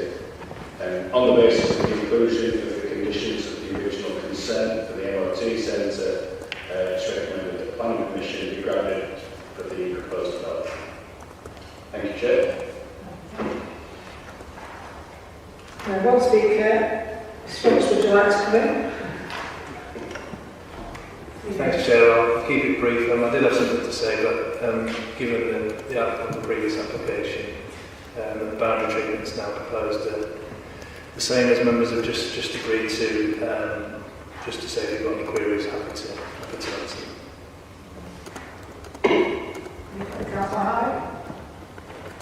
Thank you, Chair. Just want to know, Mr. Wallace, why that this is a separate application altogether, and why can't you actually apply for this variation in the same application which has been discussed? Thank you. The reason it was submitted as a separate application is because we, at the point we made the submission, we didn't know what the outcome of the car sales application would be. So it seemed sensible to put 2 applications in to run at the same time so that both could have a fair hearing. In terms of why we can do it, it's a separate application. It's allowed under the planning legislation for us to apply for, and the reasons for doing so were safety, slightly higher, so more robust. We had a noise report done that said it wouldn't result in any difference in terms of noise, and visually we thought the block wall was rendered to look better than the timber fence. Can I ask you, in case that the committee did not approve the previous application, then this variation is in the, on condition of that one be approved, is that correct? So we're not going to be even bothered to discuss this variation if the last application would be, say, refused, is that correct? No, Sammy, Councillor Barry, this has come back in because we approved an acoustic fence before on the last permission for the MOT, not this one today, or before. We asked for an acoustic fence to go around the back to buffer the noise and landscaping. And now this one is to vary that condition now, so it's a separate application, because this condition was to vary, instead of a fence going around, a brick wall will go instead. So a brick wall is better than a fence for the acoustic because it will buffer the noise around the MOT. So they've got permission to put on a fence, but we're changing it to a brick wall. So they've had to come back in for the change of condition. Thank you, Chair. You mean that if we actually refuse the application we've done just now, then we would not have a wall built around the MOT fence, is that what you're saying? No, we still have, they got permission to build an acoustic fence around that MOT, which is what committee decided last time it came in, because they wanted to make a buffer for the noise for the MOT. But now the applicant has come back and decided, or rather wants to put forward, that instead of a fence, which would take quite a few years and then it might be gone and have to repair it, putting a brick wall around it would make it better than an acoustic fence. It would buffer the noise better and it would last a lot longer than what a fence would.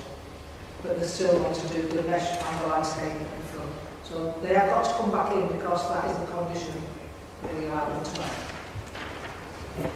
Thank you, Chair, for explaining that. But this does seem to be that it was an application was refused, but now it's coming in two parts, and then various coming later. Is that right? No, it was already approved for them to have an acoustic fence, not the committee we've just done, but the one before when they came to committee and we allowed the MOT centre, the specifics were that they had permission to build an acoustic fence to buffer the noise.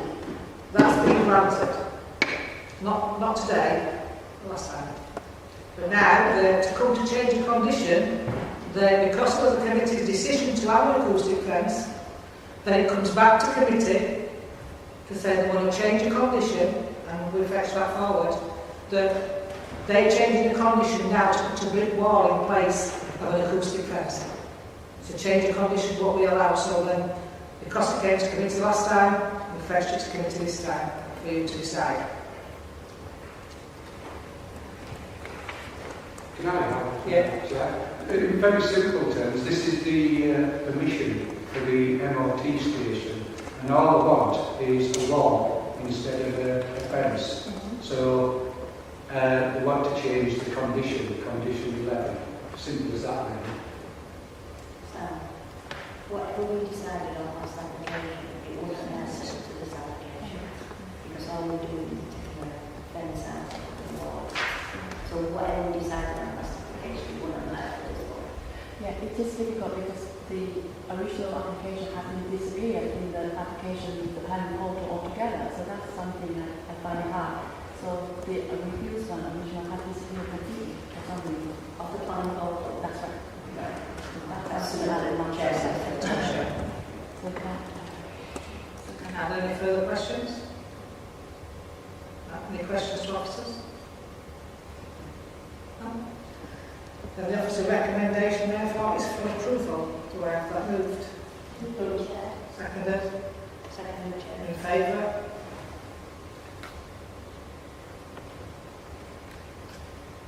Eight for. Against? Abstention?